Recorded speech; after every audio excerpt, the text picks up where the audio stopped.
Welcome to the internet. I'll be your guide, and today we are talking about the failure of Star Wars Outlaws, the failure of the Acolyte, and how did we get to this point, and whoever could have seen this coming? Yours truly did, of course, and I'll show you the receipts to prove that, because right here you have a story. Ubisoft mentorship program developed at Ubisoft discriminates against males based on their sex. Wow. It's almost like if you've been paying attention to any of this stuff for any significant amount of time, you would have known that.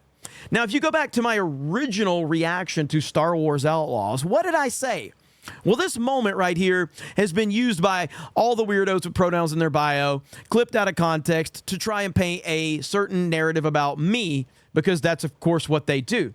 But there's obviously, as there always is with me, or if anybody that watches me, there's always a lot more context to it, and I have valid reasons for why I say what I say. This was my initial reaction to Star Wars Outlaws. Star Wars game back in the 1990s, Star Wars Galaxies. So not exactly the first ever, but interesting claim.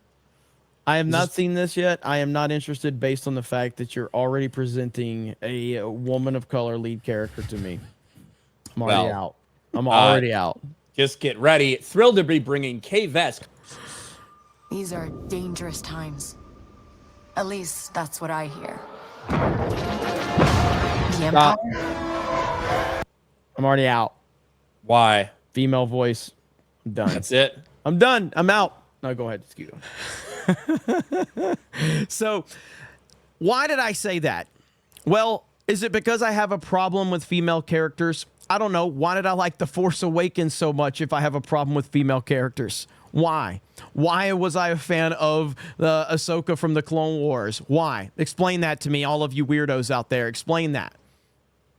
You can't, can you? Because I don't have a problem with female characters. What I do have a problem with is projects that are created simply to push identity politics, and that is what Star Wars Outlaws was. That is what The Acolyte was, and that is why I had a problem with it, because Lucasfilm has told us over and over and over again that that is their focus. Not storytelling, not world building, not character development, not respecting the lore. Identity politics, that's what they have told us over and over and over again. So I listened. And as soon as you present something that shows that that's exactly what you're doing, I'm out. And that's what they've told us. Rian Johnson is on record. Rian Johnson, after he signed on for his trilogy, his Star Wars trilogy that he's never going to make, after he signed on for that, he's on record saying, we need less white dudes directing Star Wars films. He said that. Spoilers, that's racist.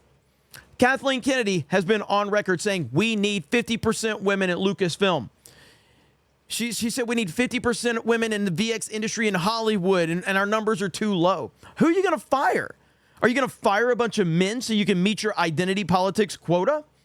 This is what they're all about. Now you have this from Ubisoft. Mentorship program developed at Ubisoft discriminates against males based on their sex. So, of course, this is the video game that we got from Ubisoft and Lucasfilm. Of course it is. An Ubisoft mentorship program titled Ubisoft, developed at Ubisoft, appears to discriminate based on one's sex. The developer says, at Ubisoft, we want to build the most creative and diverse and inclusive teams. And that's exactly what Develop at Ubisoft is all about, empowering and supporting underrepresented genders. It then clearly states, the program provides mentorship opportunities for women and non-binary individuals interested in video games to develop their skill set in game design and programming. We want to empower you to learn, grow, and become the very best developer you can be. The program is open to candidates from the United States of America, which one would assume has to follow U.S. law, which prohibits discrimination based on sex, something Ubisoft clearly is doing with this mentorship program. In the above introductory paragraph, if that was not enough, evidence that Ubisoft is discriminating based on sex for this Develop at Ubisoft program, the company's website makes it clear one must identify as a woman or a non-binary individual. It's literally right there. Now, I've been told time and time again that we're just making all of this up, guys. There's no discrimination against white dudes or dudes in general. There's no discrimination, even though there's evidence to support it every single day that we look this stuff up and see these projects that they're releasing every single day. There's evidence. It's unbelievable, man. And it says, as noted by YouTuber Dread Roberts, this program is not new and has been around for at least 4 years. It easily has been around for at least 4 years. I mean, we've seen that through the things that Ubisoft has made. I would imagine, has it been around for at least 4 years? It's probably been, the idea and the mindset's been around for probably a lot more than 4 years. A lot more. This is absolutely insane. And it gets worse as this article continues. Like, if you go right down here, right here, Dread Roberts also discovered that this mentorship program appears to be part of something called Project Rise at Ubisoft. Ubisoft's then vice president of global diversity, inclusion, and accessibility. If there's ever been a made-up job, a vice president of global diversity, inclusion, and accessibility discussed this project back in September 2022 in an interview on Ubisoft's website. This person is now the chief. They're adding words. They're adding words. The person that was the global chief diversity, inclusion, and accessibility person is now the chief diversity, inclusion, accessibility, and social impact officer. What the fuck? What are we doing? When asked what the key priorities of her team is over the next few months, she responded, or he or they or it or whatever the fuck responded, we have several exciting key projects that are about to launch. The first is our first ever global self-identification program, where we will invite team members to share additional information voluntarily and confidentially about their identity, such as gender identity, race, ethnicity, or disability. This information will help us understand the experience of each person from a much more inclusive lens and allow us to take actions that truly support our colleagues. I have a question. Do you have any programs that actually focuses on making a video game?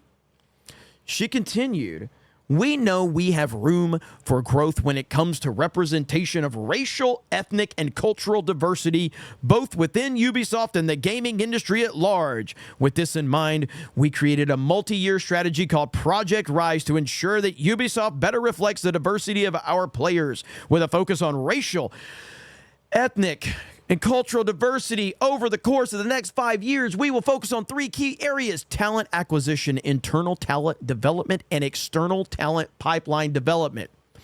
What about video games? This is my point. This is why you get this type of reaction from me. I can remember playing an open world Star Wars game back in the 1990s, Star Wars Galaxies. So not exactly the first ever, but interesting claim. I have not seen this yet. I am not interested based on the fact that you're already presenting a woman of color lead character to me. That's it. That's why. Because of language like this. Because at no point in time are you talking about the world building of the video game, the gameplay, expanding upon George Lucas's lore. None of that.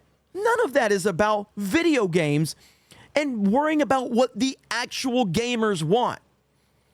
This is disgusting, and this has overrun the entertainment industry for far too long, and we are finally at a breaking point where people are absolutely sick of it. And you have Star Wars Outlaws, that is a complete disaster. You have The Acolyte, which is a complete and total disaster, and we're going to continue to see more and more of this. Concord is the biggest failure in video game history, and it was built off identity politics. When you make a game, and it's a fun game, and it's made with the players in mind and the community in mind, and for the focus of making a fun video game and building the world and developing the actual characters that people can connect with and they care about, then you're on the right road for success. It doesn't guarantee success, but it damn sure is going to be a lot better option than all of this bullshit that are being produced right now. But when you have ESG money and all this other bullshit, they don't have to worry about turning profits. All they're worrying about is poisoning the minds of people out there. And then you have enough mentally weak people on social media that buy into this bullshit, and they don't understand that they're being manipulated by all of these companies and all this virtue signaling. And you continue to end up with shit like this. So that's where we are right now. Ubisoft having a really, really bad time, and it's not going very well for them. This stock is dropping like crazy, rightfully so. Ubisoft sucks as a company. They're having a lot of problems. I'm going to cover that more in depth in a future video. But you guys let me know your thoughts in the comments below. Thank you very much for checking out this video. Solo lost money. Raylos are weird. Fuck Lucasfilm. Fuck Ubisoft. And we will talk to you later.